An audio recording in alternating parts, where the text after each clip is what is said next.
Sexual assault survivors, including victims of childhood sexual abuse, are often left to pick up the pieces of their lives after their experience. You may not know where to begin, what to do, if what you're thinking and feeling are normal, and if you'll ever feel good again. Hey neighbors, this is Kwanya Lennon, licensed professional counselor and owner of Her Therapy. Thank you so much for dropping by. There is life after a sexual assault, including childhood sexual abuse. The journey might be hard and it may not happen overnight, but you can feel better and there is hope for you. So what do you do as you're beginning the healing process?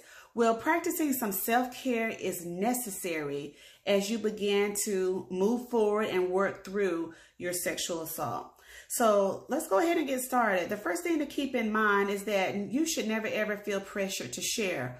Although some people share their experiences publicly, they may make public announcements, and it can be very empowering and uplifting, motivating and encouraging. However, if this is not who you are, if this is not where you are in your journey, it is okay. You may never ever come to that place, and it is perfectly fine. Remember that you do not have to publicly share that you were a sexual assault victim or a childhood sexual abuse survivor. However, I do encourage you not to live with the secret and keep it inside.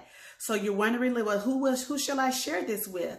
Well, of course, this is very private, it's intimate, and it can be a very painful situation. So you don't want to just share it with anybody. And so I would encourage you to share it with someone that you can trust, and someone who will provide you with non-judgment, someone who will provide you with empathy, who will listen, and who will be supportive. That person can be a counselor, it can be within a support group, it can include a close friend or family member, someone in the church or a place of, or other place of worship. But you want to make sure that this person is trustworthy. Now, of course, we can't control other people's reactions when we share this type of information. Hopefully they won't give you the silent treatment or shame you or blame you. But if you really know this person, then hopefully you'll get that support that you need. But the takeaway is not to keep it inside, but you don't have to share publicly. Another thing to keep in mind as you are practicing self-care as a sexual assault survivor is that you should stay connected socially. I'm not saying that you have to become a social butterfly and be the life of the party, but you don't want to isolate. Retreating into your cocoon or shell will create more anxiety. It will increase the depression, and you'll actually feel a lot worse. So stay connected to somebody. It's easy to retreat based on everything that you've experienced, and it can be very hard to trust.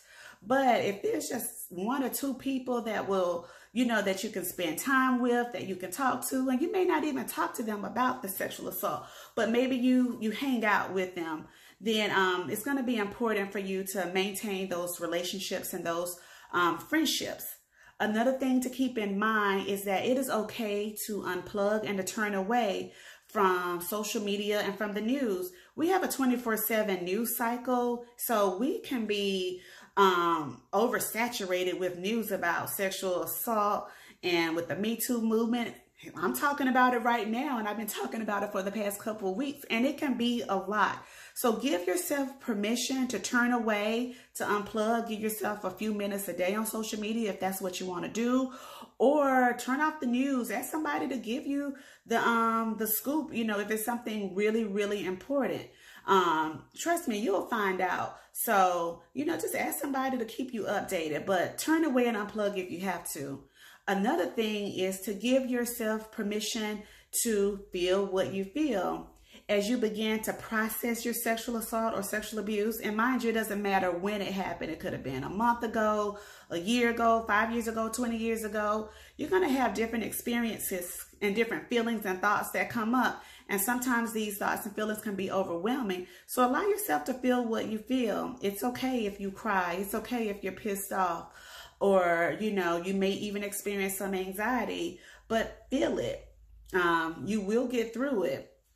And if you feel the anxiety, remind yourself that you are safe. The sexual assault is over. The person cannot hurt you.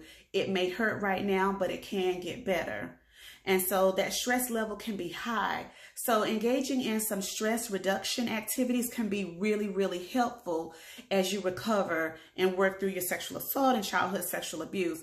Some examples of stress reducing activities can include jogging, running, doing some strength training, kickboxing, anything where you have to exert a lot of energy. It can be really, really healing and therapeutic, and you'll feel great afterwards. And then, when you're done with it, you probably want to relax. And so engaging in some yoga or taking a hot bubble bath, listening to some soothing music, prayer, meditation, all of those things are great ways to relax. You can even get a massage if you feel safe enough and comfortable enough to allow that experience. Now, another thing to keep in mind as you practice self-care as a sexual assault survivor is that you want to engage in some type of creative expression. This can be drawing, doodling, painting, baking, cooking, gardening, sewing if you like to make stuff, or if you like making jewelry. It doesn't matter what it is. It doesn't matter whether you're really good at it or if you're not that great at it. The whole key is just to produce and to create something. It's good to see a project from start to finish. And as you're working through it, you feel good because you're producing something. So creative expression is really, really good. Journaling is helpful. Writing a letter to your perpetrator, the attacker, the abuser. You don't necessarily have to give them that letter, but just writing down everything that you're thinking and feeling can be really, really healing. You don't have to be politically correct. You can cuss. And then when you're done, you can decide what you want to do with it. You may decide to journal every day, or you might just write a letter one time and be done. But writing can be helpful. Of course, hobbies can be good.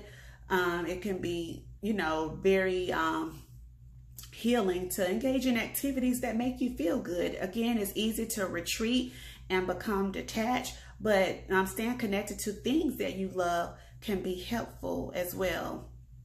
Now, seems like there's something else I wanted to share, but if it comes to me, I will put it into my social media or on my website.